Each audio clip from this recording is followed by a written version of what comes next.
just to get really sappy, I cried a little in my snorkel. It was my first experience of the Great Barrier Reef, and it was this sensory overload of just what is happening. It was the most incredible thing. It was a really special, kind of life-changing snorkeling experience. And I just thought, how can I get involved? How can I work to help this incredible ecosystem? My name is Jane Adcroft. I'm a science communicator from the Great Barrier Reef Foundation in Queensland, Australia. This may be a deceptively simple question. What are coral reefs? It's actually a really good question. It's a really important question. I think the best way to answer that is to get down to the basics of what are corals. You're familiar with jellyfish, right? Of course. And anemones. Love them. Great, fantastic. Nemo's home. Corals, I like to think of as upside-down jellyfish that have stuck themselves to the ocean floor.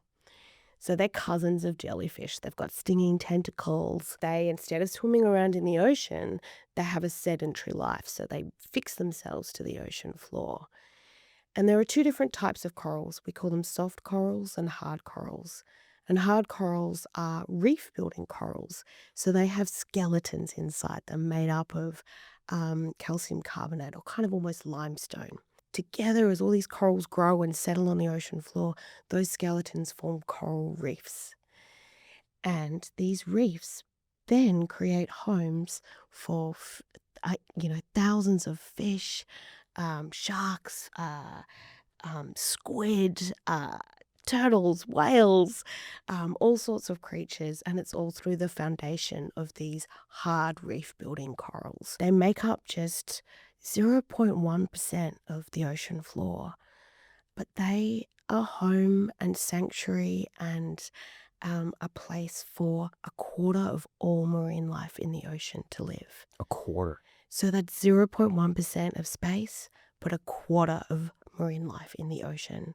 So every turtle, every whale, every dolphin, every ocean creature that you love at some point will rely on coral reefs for their life. So coral reefs are not just an ecosystem, but they're kind of the beating heart of our oceans. So Jane, what got you interested in coral reefs to begin with? So I am a zoologist turned wildlife filmmaker turned science communicator. And it's really at that wildlife filmmaking to science communication junction where coral reefs came into my life, to get all romantic about it.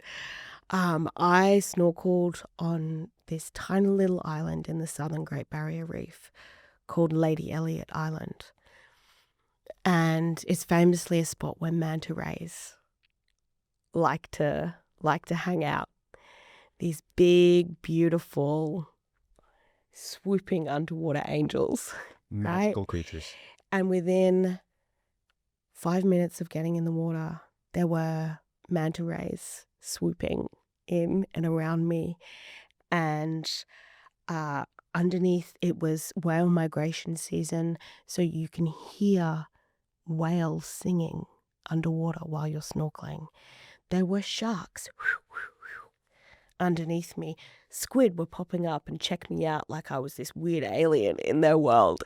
And all the while there's this sound of parrotfish crunching on coral. It was my first experience of the Great Barrier Reef, and it was this sensory overload of just what is happening. It was the most incredible thing. Just to get really sappy, I cried a little in my snorkel. It was a really special, kind of life-changing snorkeling experience. And I just thought, how can I get involved? How can I work to help this incredible ecosystem?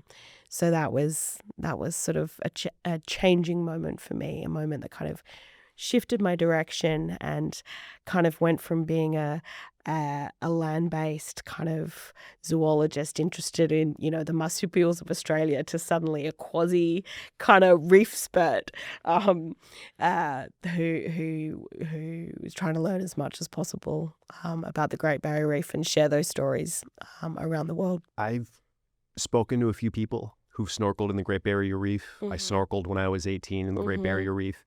And it's astounding to me that everyone has almost the same story the first time they go down there. Yeah. And everything they hear, everything they see, and I wasn't expecting the noise. yeah, you never are. That's It's like you're going underwater.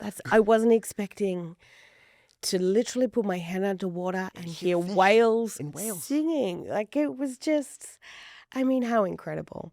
How lucky are we to be sharing this planet with this incredible ecosystem. I think those moments are always the catalysts for a future conservationist. Whether it's in the sea or on land, you need a moment like that to make it real. What is your favorite fun fact about the ocean and its inhabitants? So have you heard of a sea cucumber? Oh, of course. Yeah, they're these amazing creatures. They filter the seawater. They feed on the little, bits of algae and things in the seawater. They're an incredibly, incredibly boring creature. They don't do anything. They just loll around on the seafloor, right? Sea cucumber, how can that be anyone's favorite? It is my favorite, Jason. And you know why? I'd love to know why. Because there is a fish that finds sanctuary and home inside the butthole of the sea cucumber. It's called the pearlfish, and it squiggles on up in there and finds its sanctuary inside the home of the sea cucumber. Sea cucumber doesn't mind? Sea cucumber doesn't mind. And I just think it's such a beautiful thing. It's such a great representation of the diversity and beauty of life on the reef, that everyone can find a home there, But there's this really sweet little couple who live on the reef, two of my other reef favorites. You might be familiar with the blind shrimp and the goby. They live together on the seafloor. They're this really sweet little couple. The shrimp is completely blind, but he's a really excellent digger. So he can dig great burrows, but he can't see anything coming. And so he pairs up with this little fish called a goby, who's got great vision, but can't build a burrow. And so the little goby watches out for all the predators, gets to stay inside a burrow, nice and safe, that the shrimp's built for him. They're both getting something from it. It's a beautiful little friendship of these two tiny little oddballs living on the reef. I think it's really gorgeous that there's so many examples of collaboration being a more effective survival strategy than competition in the natural world. And funny you should say that, because guess what? That echoes in how we look after the reef as well. Collaboration is absolutely key. The Great Barrier Reef specifically is massive. Oh, it's the size of Italy. You can see it from space. It's incredible. And it's just a collection of these animals. Largest reef on the planet. What is the biggest threat facing the Great Barrier Reef today? So, you've nailed it. The Great Barrier Reef is enormous. It's really complex, and it's also a marine ecosystem. So all of that means actually that it's really resilient. It's able to bounce back. That size, that connectivity means that it can stand change. What's happening now is changes, threats are happening really, really quickly in a really short space of time, one after the other, and they're compounding on top of each other. So things like changes in the quality of the water that's entering the reef, and this is not just the Great Barrier Reef, this is all coral reefs around the world. There can be threats from overfishing, from pollution, from increased numbers of predatory starfish that eat corals, but also climate change, which increases ocean temperatures, and that really, really stresses corals out. So that is one of the biggest threats right now, is the threat of climate change. But when you compound all of these threats, one on top of the other, what that means is this big, beautiful, complex, wonderful, resilient ecosystem is really struggling. And that's when we need to step in and give it a helping hand. What exactly is the phenomenon of bleaching, and what causes it? The first thing to know is that corals don't really live alone. They cohabit with these special algae. And though the algae inside the corals photosynthesizes and provides lots of sugar and good things for the coral, it's a lot of energy for the coral. So the coral doesn't have to feed. It kind of relies on as much. It relies on these algae for its food and energy. What happens when temperatures increase, water temperatures increase beyond a place where I guess that algae is comfortable? It starts to produce kind of nasty toxins that the coral really doesn't like. And so it ejects the algae. You can actually see it in macro footage where you can see it actually exiting, being pushed out by the coral. Without that algae, obviously it's lost a food source, and it's also lost its color because of that. That algae is what gives coral its color. And so it can get the algae back. It can take it up from the water column, or the algae that's been left behind can repopulate in the coral tissue if temperatures decrease. What's happening with mass bleaching events is that those temperatures are not decreasing over time. They're continuing to increase during really tough summer conditions. And that's when we start to see bigger, longer bleaching events. A bleached coral is not a dead coral. It's a natural thing that happens, over time. But what's happening is the rate and the increase and the triggers that cause that bleaching.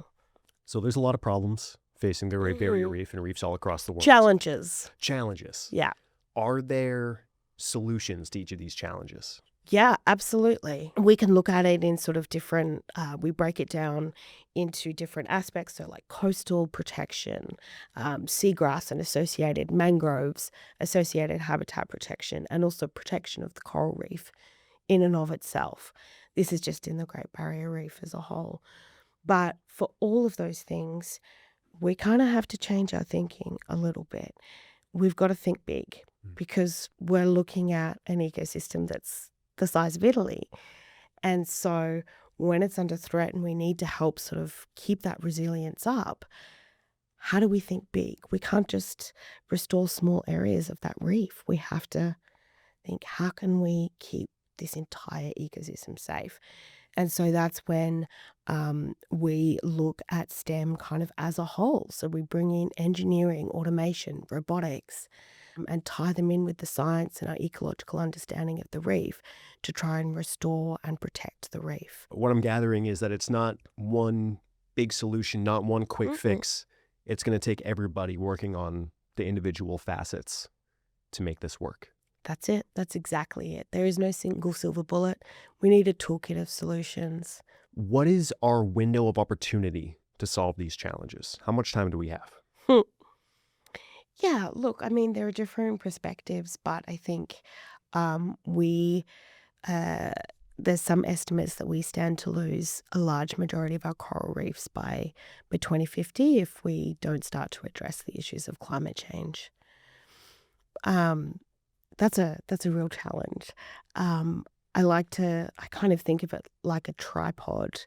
There are three pillars to this. There is one, action on climate change is absolutely essential within that time window as soon as possible. That's one of the legs of the tripod. The other one is keeping up with the sort of usual management of coral reefs, things like fishery control, crown of thorns starfish, control, making sure that the water that goes into coral reefs is really clean. That's another, so conventional management, we call it. And then there's this third leg of the tripod, which is these new solutions for what the future may hold.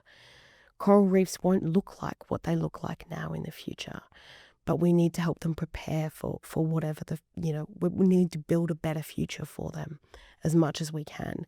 And that's where these kind of pioneering, innovative, new STEM solutions come in to kind of build that better future. And it's a tripod. We need all of those three things happening at the same time within this window of time that the coral reefs have. So we've got to move fast. And that means working together and working as one to solve this problem. How do you maintain hope? I think it's the people. When we go out and work on the reef during sporting times, We've got scientists working with traditional owners, working with reef community members, working with tourism operators. And then, an engineer and roboticist comes in. And a lot of these people are experiencing the wonder of the reef in a whole new way. Everyone's inspired. Everyone's working together. And it's really that gives me hope, is that people want a better future for reefs. And you can see that when you see all these people working together to make these changes happen. That's what keeps my hope alive, is that there's drive and there's passion there to protect these incredible ecosystems. Jane, thank you so much for joining us. This has been an absolute pleasure speaking to you, and I hope everybody's feeling the same level of hope that I am after this conversation for our coral reefs. Thank you so much, Jason. There's so much to be hopeful for. And my message out there to everyone is, if you can, go and explore a coral reef. They're one of the most amazing ecosystems on the planet.